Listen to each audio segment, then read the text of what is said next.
don't think I was super into bluegrass at the beginnings of like listening to music, but it wasn't until I went to a bluegrass festival and I got to see a couple of really important bluegrassers. This guy, Charlie Waller, who played with the Country Gentlemen, and Jimmy Martin, who was officially known as the king of bluegrass music. They were the first people that I saw in person actually play a guitar.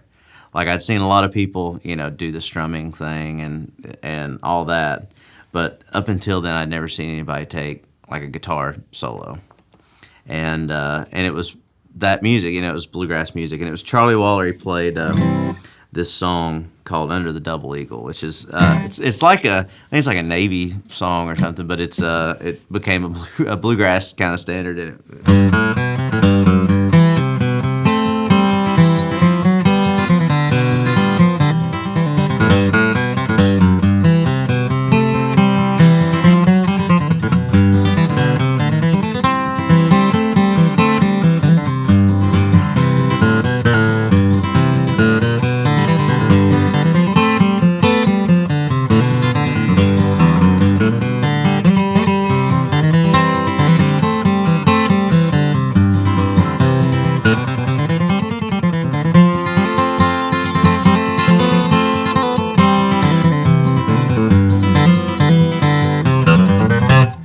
Played like a very kind of simplified version of that.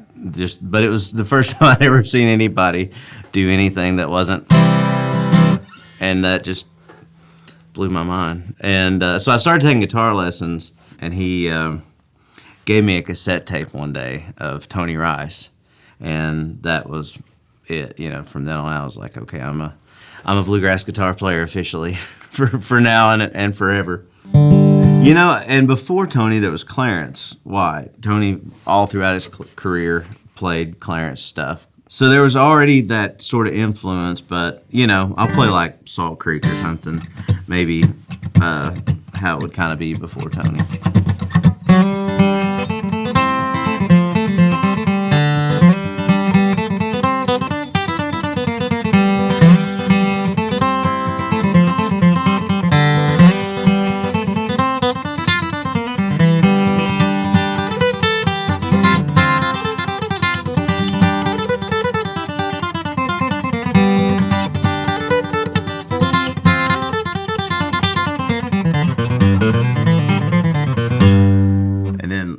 Even that had some Tony in it, but the post-Tony world would play it.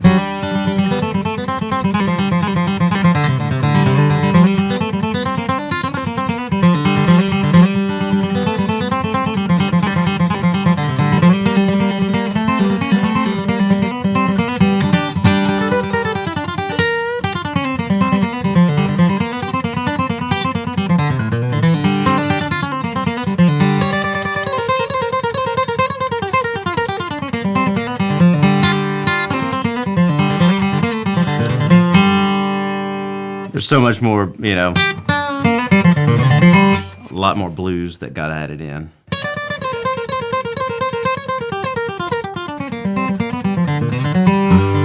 Yeah, it's all that sort of blues notes. I feel like he probably got that. That was a Tonyism that a lot of people do now, but it didn't. To like geek out in Tony world, that didn't appear until he didn't start playing that kind of stuff probably until the 80s after the jazz records. And I feel like that kind of, those licks came from listening to Miles and Coltrane, and so slow down.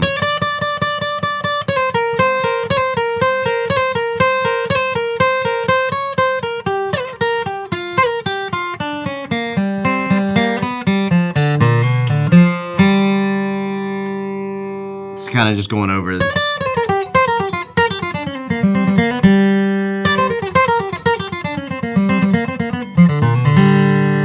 those three different kind of shapes back to I guess it all goes back to that kind of pentatonic shape of G. There's a lot of stuff from that Church Street Blues album that Tony did that it's just him and his brother Wyatt. They're two guitars, and you really hear the rhythm style that kind of Tony perfected, And I hope that I've taking some of that, but that record's a master class in being a solo guitar player and accompanying yourself.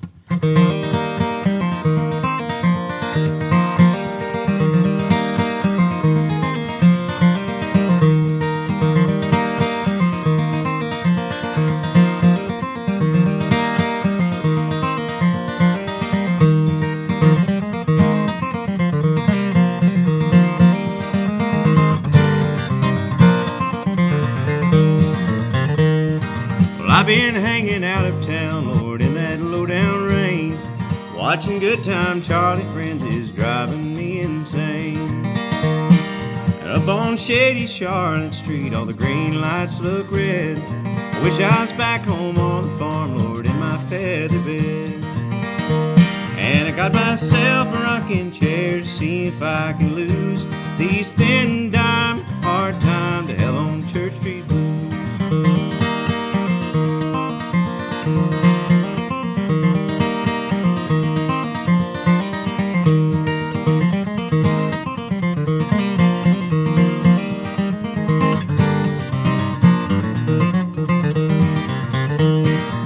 Myself a picker friend and a register day's news. I folded up page 21 and stuck it in my shoes.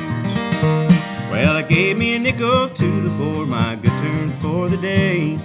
Folded up my old billfold and I threw it far away.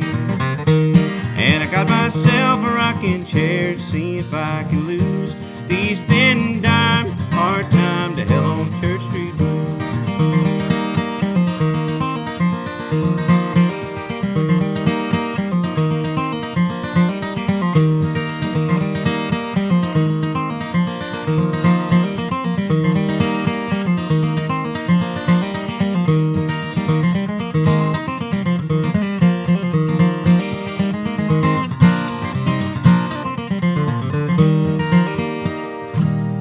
So there's a lot of that, while he's singing, there's cross-picking stuff going on. Like, instead of just playing, straight, which kind of gets a little tiresome after a while. But I feel, I've heard it before that, a lot of his rhythm style, it can all kind of be traced back to Maybelle Carter, Like when she would play rhythm, one of the big takeaways from her style is that she would play, like if she was playing Wildwood Flower, the way she played with a thumb pick and a finger pick, and every downstroke that she played got an upstroke on the lower or the bottom two strings, so it had kind of constant rhythm going. Like if she would play Wildwood Flower, it would be something like.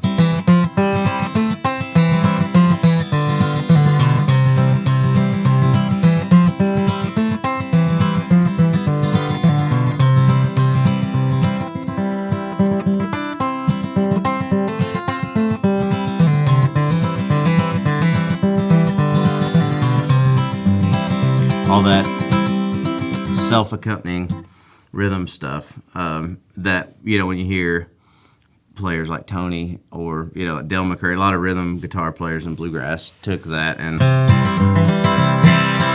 they're still added a lot of that upstroke stuff to the pretty standard, like boom chukka rhythm, Got rid of that folky straight rhythm and played it with a little more swing to it. And I feel like that Church Street Blues record, you hear a lot of that because it's just Tony and his brother Wyatt, and they both play it a lot alike.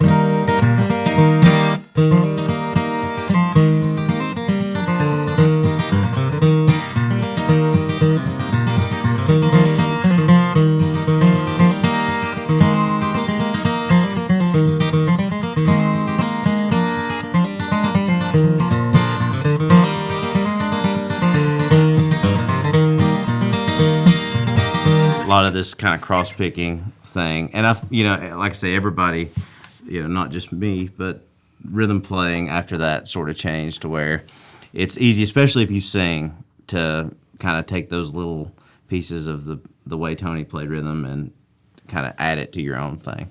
One big takeaway from a lot of the great records is that there's a lot of dynamics in the music. So if you're listening to Tony Rice, you'll hear that, like when he's singing, everything goes down and it's all about the vocal or the song. It's all about the lyrics to the song. And instead of having to play more notes or single note stuff. I can just play a more rhythm type thing and make it sound like it's more than what I've been doing through the whole song. For me, it's one of those things I have to think about it when I'm playing with somebody else that's singing. But when it's me singing, it comes natural just because, for one thing, I don't want to have to sing over a loud guitar.